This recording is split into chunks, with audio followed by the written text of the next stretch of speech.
चलिए अब हम बात कर लेते हैं लिबरल कोर्स के क्वेश्चन पेपर के पार्ट सेकंड की। इससे पहले मैंने पार्ट 1 दिया है, उसमें मैंने बहुत से पेपर के बारे में बताया, पॉलिटिकल साइंस, हिस्ट्री और फिज़िक्स, इन सारे पेपर्स के बारे में मैंने बताया है। मेरा जो ये वीडियो है आप लोग मेरे चैनल पर जाके देख सकते हैं और मैं डिस्क्रिप्शन बॉक्स में भी इसका लिंक दे दूँगी।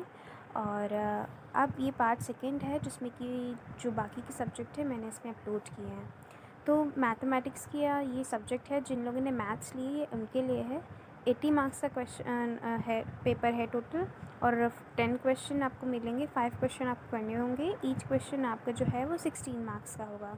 आई होप इतना तो आप सबको पता ही चल चुका होगा, बिकॉज आप लोग 3rd सेमेस्टर के स्टूडेंट्स हो। सबसे पहले अगर मैं क्वेश्चन की बात करूँ तो यहाँ पे जो मैथ्स आई थी, यहाँ पे थोड़ी थ्योरी बेस्ड आई थी, क्योंकि मैथ्स बच्चों ने लगाई थी, सोचा था कि लगाने वाली आएगी, बट 3rd सेमेस्टर में मुझे नहीं पता कि इससे पहले थ्योरी आती थी या कुछ, लेकिन इस बार जो है वो थ्योरी आई है मैथ्स में कि कैसे क्या है। तो आप बिना टाइम वेस्ट करे चलिए वीडियो को स्टार्ट करते हैं। सबसे पहला क्वेश्चन है, describes de Moivre theory and its application. ये आप लोगों ने लगाई होगी कि इसके कौन कौन से थ्योरम के अकॉर्डिंग क्वेश्चंस होंगे, बट यहाँ पे आपको डायरेक्ट वो थ्योरम पूछ ली गई है और इसके एप्लीकेशन आपको बताने हैं।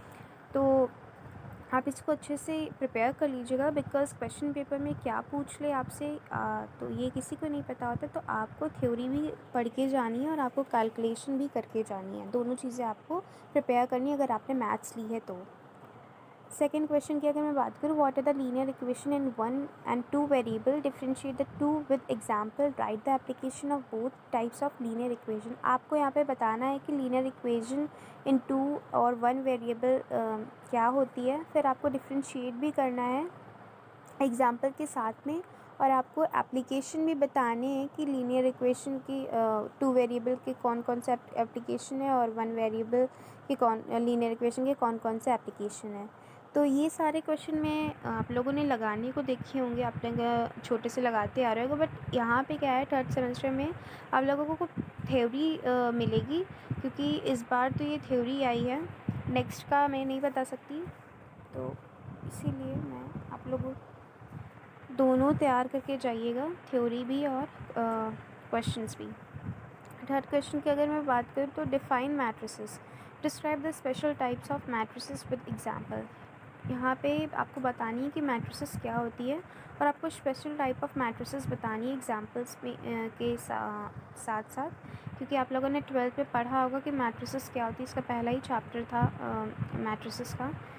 बहुत से बच्चों को लगा होगा कि मैट्रिसेस आएगी लगाने को, बट नहीं, इस बार जो है वो थ्योरी में आया था कि मैट्रिसेस क्या होती है और कौन सी स्पेशल टाइप्स ऑफ मैट्रिसेस होती है, इनको आपको बताना है और एक्सप्लेन करना है एग्जांपल्स के साथ में। It's quite difficult to write in theory, but आप लोग को करना है। जिन लोगों ने मैथ्स ली है तो वो लोग प्लीज़ देख लें। अगर आप लोग को नहीं समझ में आ रहा तो आप लोग मैथ्स सब्जेक्ट मत लीजिएगा, बट आपको लगता है कि हाँ हम थ्योरी में भी कर सकते हैं मैथ्स को, तो आप डेफिनेटली लीजिएगा। Write the definite integral and their properties. आपको डेफिनेट इंटीग्रल के उसमें लिखना है और उसकी प्रॉपर्टीज़ भी लिखनी है। आपको वो बताना है कि डेफिनेट इंटीग्रल क्या होता है, फिर उसके बाद में आपको जो जो प्रॉपर्टीज़ हैं उसकी वो भी यहाँ पे आपको एक्सप्लेन करनी है। What are the main fundamental theorems of integral calculus. Calculus हमेशा लगाने को आई है, बट यहाँ पे मैंने पहली बार देखा है कि कैलकुलस जो है वो थ्योरी फॉर्म में आई है, बट क्या कर सकते हैं, अब आया है तो लिखना पड़ेगा।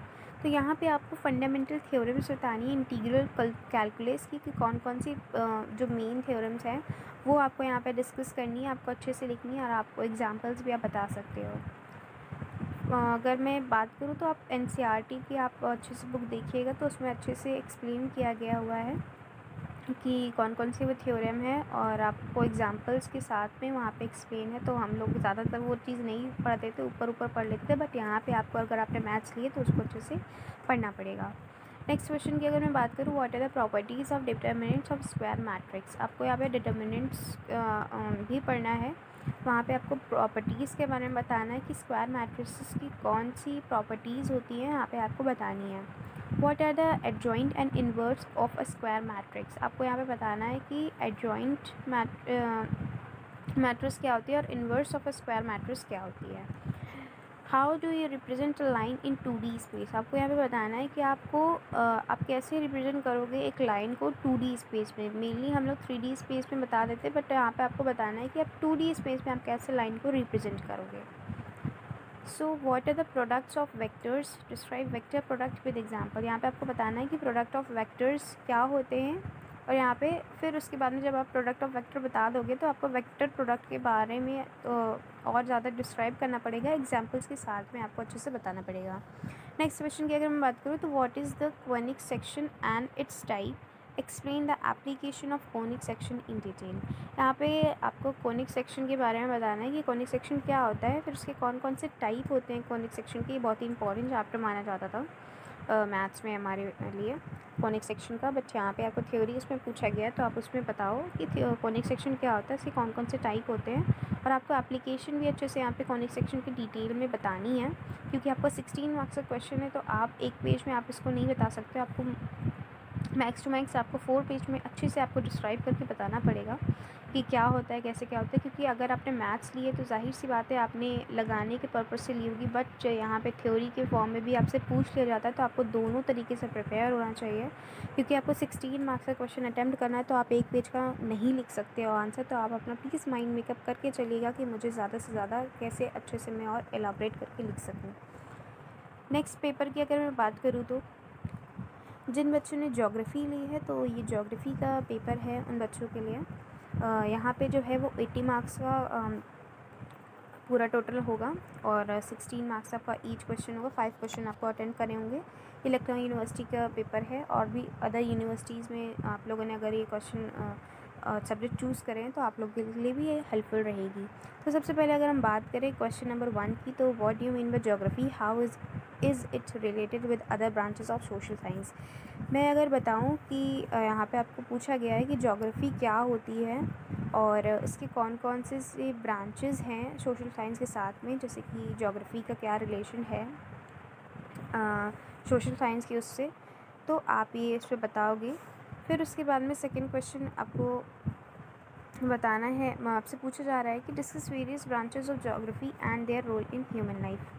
अब यहाँ पे आपको ब्रांचेस ऑफ ज्योग्राफी के बारे में बताना है और कैसे क्या उनका रोल है ह्यूमन लाइफ में, इसको आपको अच्छे से डिस्कस करना है और एक्सप्लेन करना है। पहले क्वेश्चन में आपको बताया गया कि ज्योग्राफी की क्या मीनिंग होती है और वो कैसे रिलेट करता है सोशल साइंस की ब्रांचेस में। सोशल साइंस की ब्रांचेस कौन सी होती है, सिविक्स, हिस्ट्री, ज्योग्राफी, वो civics, history, economics, political science, ये सारी उसकी सोशल साइंस के अंदर आती है। तो उसका ज्योग्राफी के साथ में क्या रिलेशन है ये आपको बताना है। बट सेकंड क्वेश्चन में आपको ये बताना है कि ब्रांचेस ऑफ ज्योग्राफी क्या होती है, कि उसके बारे में आपको बताना है कि क्या उनका रोल है ह्यूमन लाइफ में। तो मेनली जो इम्पॉर्टेंट ब्रांच है हमारी तो वो दो ही हैं, एक ह्यूमन ज्योग्राफी और फिज़िकल ज्योग्राफी। इस और भी अदर हैं तो आप उनको देख लीजिएगा, बट मेन हमारी दो ही मानी जाती हैं। इसके अंडर में सब अंडर में और सारी ब्रांचेस होती हैं, आप लोग देख लीजिएगा और आप इसको फ्लो चार्ट के थ्रू अच्छे से एक्सप्लेन करिएगा। थर्ड क्वेश्चन की अगर मैं बात करूँ तो यहाँ पे आपको शॉर्ट नोट के बारे में पूछा जाएगा कि आपको शॉर्ट नोट लिखना है। रेन क्या होती है, टेम्परेचर क्या होती है, वेदर क्या होती है, ह्यूमिडिटी क्या होती है।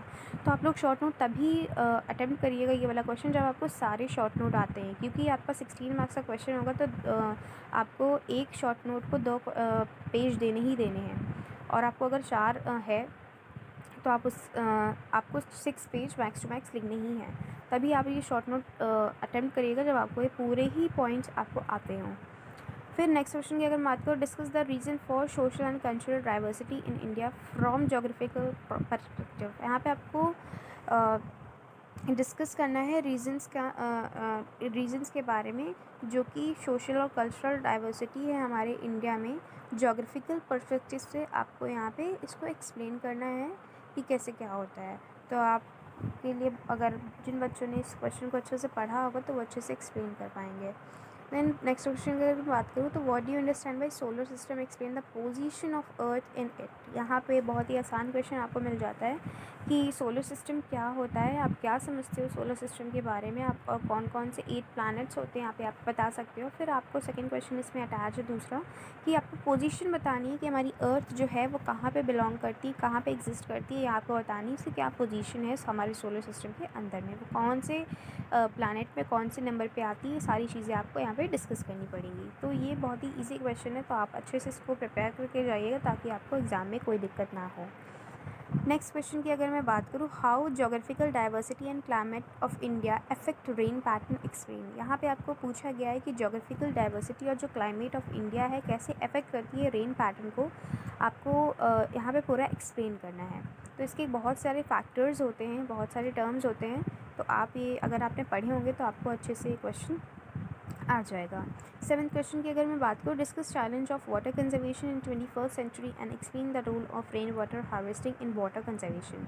यहाँ पे आपको वाटर कंजर्वेशन के बारे में बताना है और कौन कौन से चैलेंजेस जो है हमारी ये जो जनरेशन है, ये जो हमारी 21st सेंचुरी है, वो कौन कौन से चैलेंजेस फेस कर रही है वाटर कंजर्वेशन के लिए, यहाँ पे आपको बताना है। फिर आपको यहाँ पे ये भी बताना है कि role of rain water harvesting, कैसे आपको जो रोल है रेन वाटर हार्वेस्टिंग का, कैसे वाटर को कंजर्व करती है, हेल्प करती है हमारे वाटर को कंजर्व करने में। यहाँ पे आपको ये सारी चीज़ें एक्सप्लेन करनी है। मैं यही कहूँगी कि आप बहुत ही अच्छे से एक्सप्लेन करिएगा, फ्लो चार्ट की हेल्प लीजिएगा और बोल्ड हेडिंग्स लिखिएगा। फिर उसके बाद में आप अपना कंटेंट जो है अच्छे से डिस्क्राइब करिएगा ताकि आपको बहुत ही अच्छे से मार्क्स मिल सकें।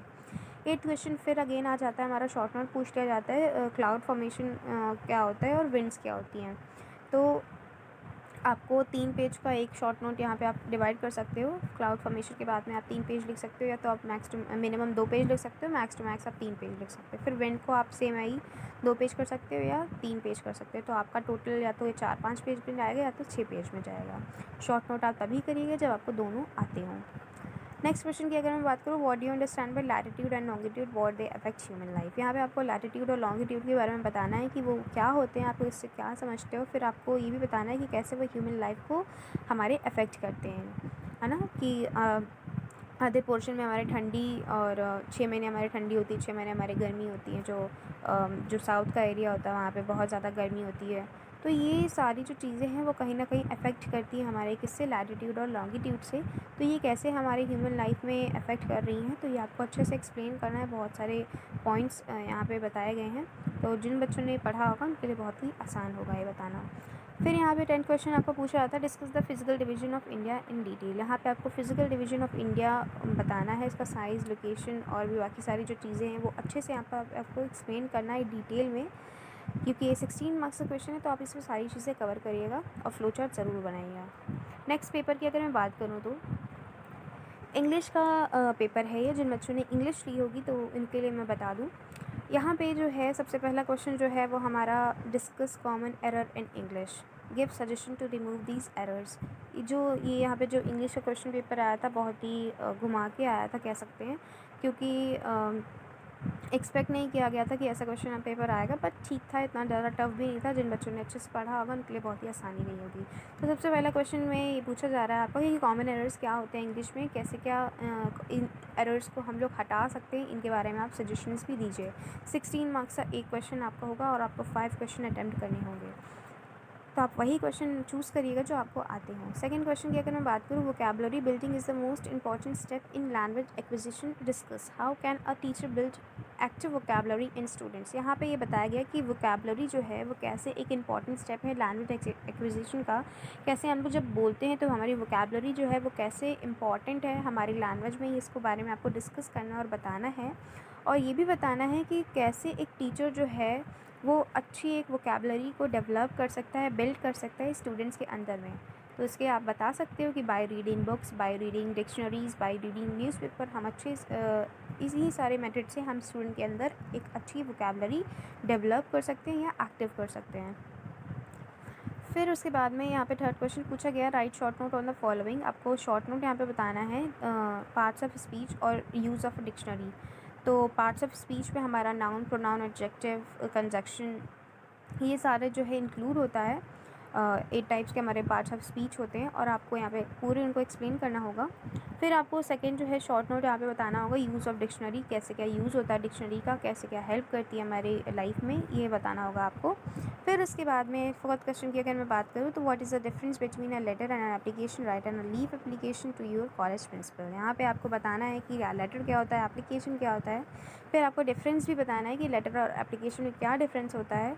फिर आपको एक छोटी सी लीव एप्लीकेशन लिखनी है अपने कॉलेज में, अपने कॉलेज के प्रिंसिपल के लिए। कि आपको लीव चाहिए, उसके लिए आपको चाहिए।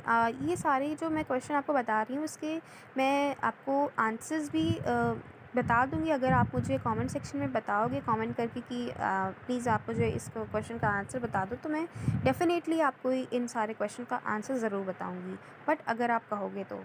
फिफ्थ क्वेश्चन की अगर मैं बात करूँ तो short note on the following. फिर से शॉर्ट नोट पूछ लिया जाता है ईमेल एटिकेट और स्ट्रेस एंड रिदम के लिए कि ये कौन कौन सी क्या होता है, इसमें आपको पूरा अच्छे से एक्सप्लेन करना है। जब मेरा टाइम पे ये क्वेश्चन पेपर आया था तो मैंने इस क्वेश्चन को अटैम्प्ट नहीं किया था। सिक्स क्वेश्चन की अगर मैं बात करूँ तो explain the concept of group discussion, right its advantages and limitations. यहाँ पे आपको बताना है कि ग्रुप डिस्कशन क्या होता है।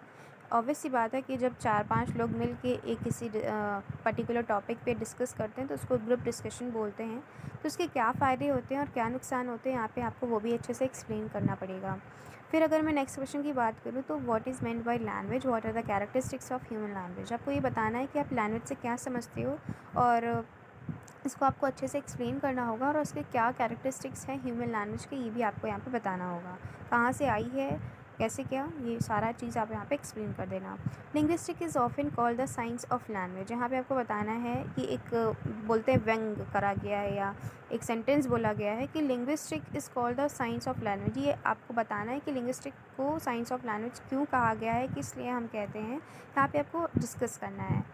नाइन्थ क्वेश्चन की अगर मैं बात करूँ explain the various types of sentences in English language, support your answer with suitable example. हमारे इंग्लिश लैंग्वेज में कई तरीके के सेंटेंस बताए गए हैं, वो कौन कौन से सेंटेंस है यहाँ पे आपको ब्रीफली यहाँ पे एक्सप्लेन करना है डिफरेंट टाइप्स ऑफ सेंटेंस के बारे में जो कि इंग्लिश लैंग्वेज में हम लोग यूज़ करते हैं, और आपको सुटेबल एग्जाम्पल के साथ में एक्सप्लेन करना है जिससे कि आपका जो आंसर है वो सपोर्टिव और क्रिएटिव और अच्छा बन सके। टेंथ क्वेश्चन की अगर मैं बात करूँ यहाँ पे पूछा गया है कि explain the nature of phonetics, what is the difference between phonetics and phonology. यहाँ पे आपको फोनेटिक्स के बारे में बताना है और उसका क्या नेचर है ये भी आपको बताना है। फिर उसके बाद में आपको डिफरेंस बताना है कि फोनेटिक्स और फोनोलॉजी में क्या डिफरेंस होता है। आई होप ये सारे क्वेश्चन आपको क्लियर हो गए होंगे, और जिस भी क्वेश्चन में आपको प्रॉब्लम है आप मुझे कॉमेंट सेक्शन में कॉमेंट करके बता सकते हो, तो मैं आपको उस क्वेश्चन को पर्टिकुलर वीडियो आपको बता दूंगी या बना के दे दूंगी, तो जिससे कि आप लोगों को कोई भी परेशानी नहीं होगी। मैंने सारे ही क्वेश्चन पेपर अपने चैनल पे अपलोड कर दिए हैं, और जो हमारा जो मेन पेपर है साइकोलॉजी का वो भी मैं अभी अपलोड कर दूँगी। तब तक के लिए आप इस वीडियो को बहुत से ज़्यादा से शेयर करिए और लाइक कमेंट करिए, और अगर मेरी ये वीडियो आपको अच्छी लगी तो मेरे चैनल को सब्सक्राइब ज़रूर करिएगा। Thanks for watching this video.